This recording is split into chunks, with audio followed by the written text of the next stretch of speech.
नमस्कार, मैं हूं शुभी और आप देख रहे हैं न्यूज वन नेशन। बिहार में इन दिनों राजनीति सोशल मीडिया के माध्यम से की जा रही है और इसी कड़ी में अगर सबसे पहला नाम किसी का आता है तो वो है राजद सुप्रीमो लालू प्रसाद यादव। जी हां, जमानत पर जेल से रिहा हुए राजद सुप्रीमो लालू प्रसाद यादव इन दिनों बिहार की सियासत में कुछ ज्यादा ही सक्रिय दिखाई दे रहे हैं और वजह यह भी है कि मुख्यमंत्री नीतीश कुमार को अलग अलग मुद्दों पर घेरने की कोशिश की जा रही है। इसी कड़ी में एक बार फिर से उन्होंने एक रिपोर्ट साझा की है। एक तस्वीर और ग्राफिक्स के माध्यम से ये समझाने की कोशिश की है कि किस प्रकार बिहार में शिक्षा व्यवस्था और साथ ही साथ स्वास्थ्य व्यवस्था पूरी तरीके से दयनीय हो गई है। क्या कुछ लिखते हैं राजद सुप्रीमो लालू प्रसाद यादव, आप पहले देखिए। 16 वर्षों में नीतीश भाजपा ने बिहार की यह दुर्गति करी है कि देश में प्रति लाख आबादी पर सबसे कम बेड बिहार में है। हमारी सामाजिक सशक्तिकरण की पहल के विरोध में कुछ लोग इतने अंधे हुए कि गुणवत्तापूर्ण शिक्षा और स्वास्थ्य की बलि देकर अपनी 2 पीढ़ियों का भविष्य बर्बाद करवा लिया।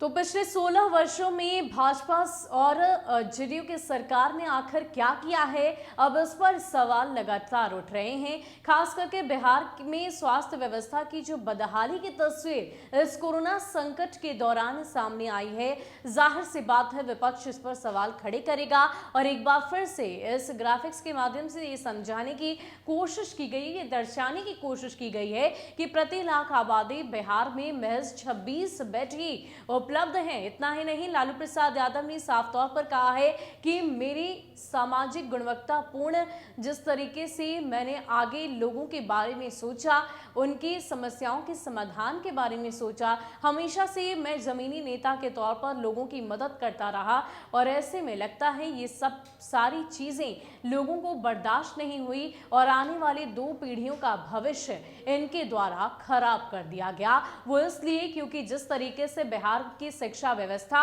दयनीय है और साथ ही साथ स्वास्थ्य व्यवस्था की बात करें तो वो भी पूरी तरीके से बदहाल ही दिखाई दी है। और आप इस बात की कल्पना कर सकते हैं कि अगर प्रति लाख महज 26 बेड ही बिहार में उपलब्ध हैं तो आखिर आने वाले इस संकट की घड़ी में हम कैसे इस महामारी से बच पाएंगे। इस दौरान जब कोरोना की दूसरी लहर की चपेट में बिहार था, कई सारी बदहाली की तस्वीर हमने भी आपको दिखाई और इतना ही नहीं, राजद की तरफ से तो ये मुहिम की ही शुरुआत कर दी गई थी जब अलग अलग जिलों से अलग अलग तरह की तस्वीरें साझा की गई और आज भी तस्वीरों को साझा कर राजद सुप्रीमो लालू प्रसाद यादव आवाज बुलंद करते हैं। मुख्यमंत्री नीतीश कुमार से सवाल भी पूछते हैं कि आखिर क्या वजह है कि इस तरह की तस्वीरें बिहार के अलग अलग जिलों से सामने आती है।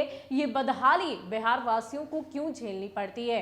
क्या इसी बदहाली के लिए बिहार की जनता ने आपको चुना था? क्या इसी बदहाली को झेलने के लिए बिहार की जनता ने आपको सत्ता की कुर्सी पर विराजमान कराया? हालांकि ये सवाल तो लगातार विपक्ष की ओर से पूछे ही जा रहे हैं, लेकिन इन सब में जनता काफी ज्यादा परेशान हो रही है। वो इसलिए क्योंकि इस संकट की घड़ी में हमने आपने सबने देखा किस प्रकार ऑक्सीजन की उपलब्धता बिहार में नहीं थी, बेड की उपलब्धता से सबसे ज्यादा लोगों की जाने गई, यानी कि तमाम तरह की जो बदहाली की तस्वीर है वो स्वास्थ्य व्यवस्था की सामने आई और इसी को लेकर राजद सुप्रीमो लालू प्रसाद यादव ने एक बार फिर से मोर्चा संभाला है और मुख्यमंत्री नीतीश कुमार पर कड़े शब्दों में उनकी निंदा भी की है। फिलहाल के लिए इतना ही। ज्यादा अपडेट के लिए आप बने रहें न्यूज वन नेशन के साथ। नमस्कार।